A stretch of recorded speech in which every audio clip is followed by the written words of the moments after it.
Selamat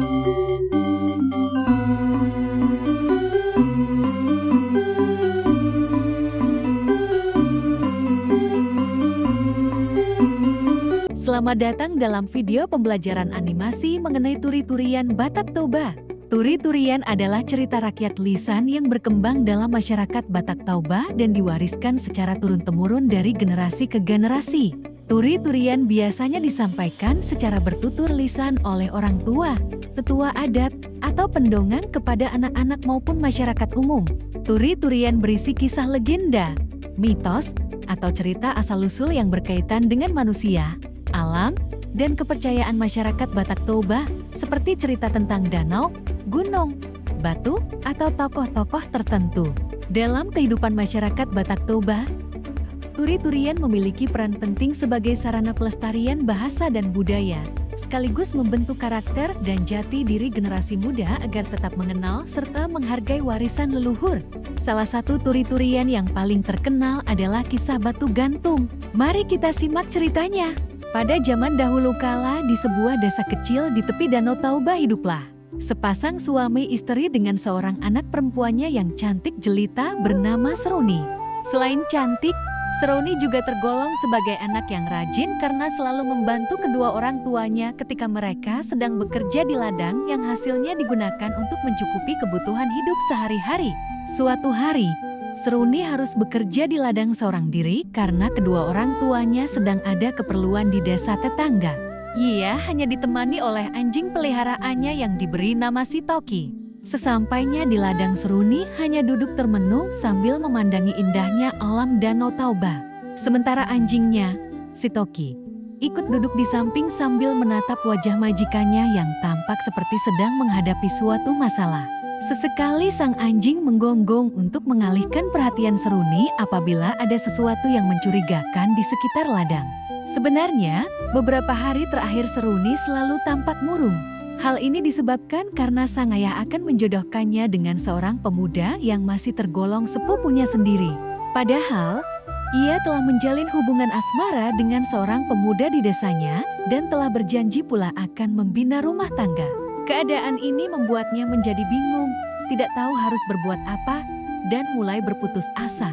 Di satu sisi, ia tidak ingin mengecewakan kedua orang tuanya, namun di sisi lain, ia juga tidak sanggup jika harus berpisah dengan pemuda pujaan hatinya. Setelah merenung beberapa saat dan tanpa menghasilkan apa-apa, Seruni beranjak bangkit dari tempat ia duduk. Dengan berderai air mata, ia berjalan perlahan ke arah Danau Toba. Rupanya ia sudah sangat berputus asa dan ingin mengakhiri hidupnya dengan cara menceburkan diri ke Danau Toba. Sementara Sitoki yang juga mengikuti majikannya menuju tepi danau hanya bisa menggonggong karena tidak tahu apa yang sedang berkecamuk di dalam benak Seruni.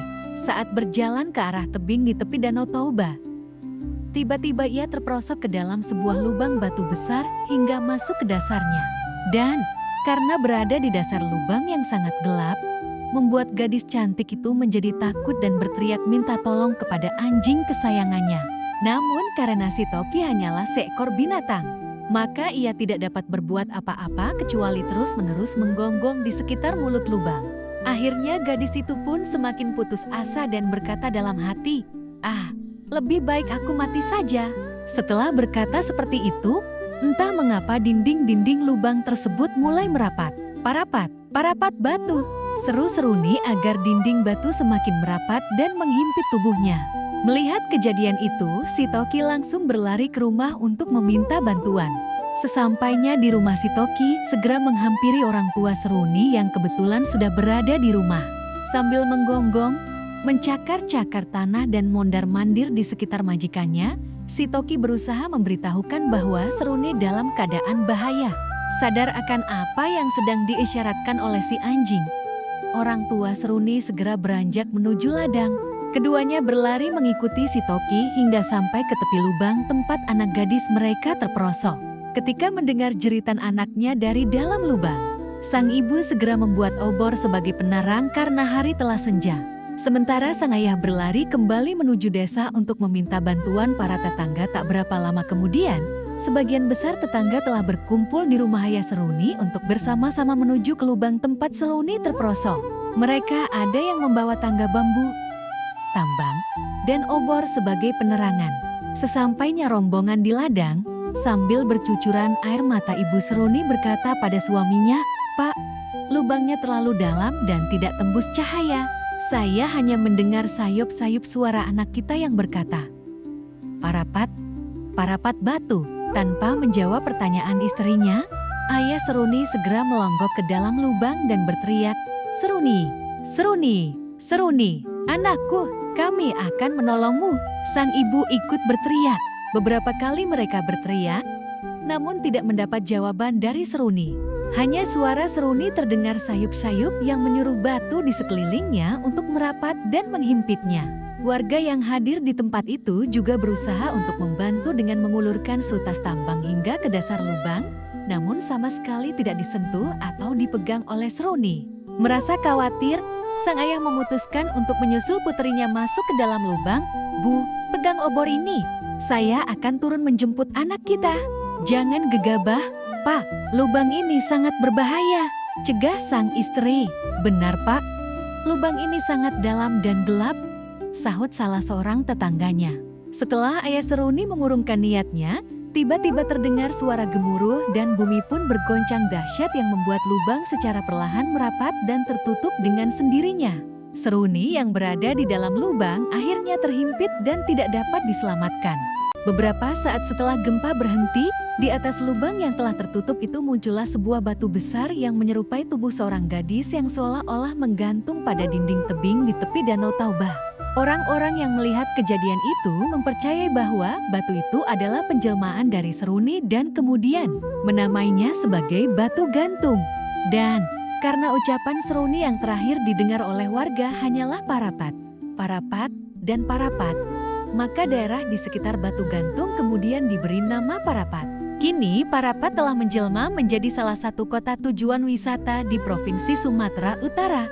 Nilai-nilai yang terkandung dalam legenda batu gantung yaitu nilai moral. Jangan mudah menyerah dan berputus asa terhadap masalah yang sedang dihadapi. Tindakan Seruni yang ingin mengakhiri hidupnya akibat dijodohkan kedua orang tuanya merupakan salah satu bentuk putus asa. Seharusnya Seruni berterus terang terhadap apa yang diinginkan. Nilai budaya. Sebaiknya kedua orang tua Seruni tidak menjodohkan Seruni dengan pemuda yang tidak dicintainya. Lebih baik Seruni memilih jodohnya sendiri yang diinginkan dan member sebuah kepercayaan agar hidup Seruni tidak menderita dan putus asa dalam hidup nilai sosial. Jika perjodohan Seruni tidak diinginkan oleh Seruni, sebaiknya Seruni harus membicarakan secara baik-baik kepada orang tuanya agar dapat jalan terbaik dan masalah terselesaikan. Terima kasih sudah mengikuti pembelajaran ini. Semoga kita semakin mencintai dan melestarikan budaya Batak Toba.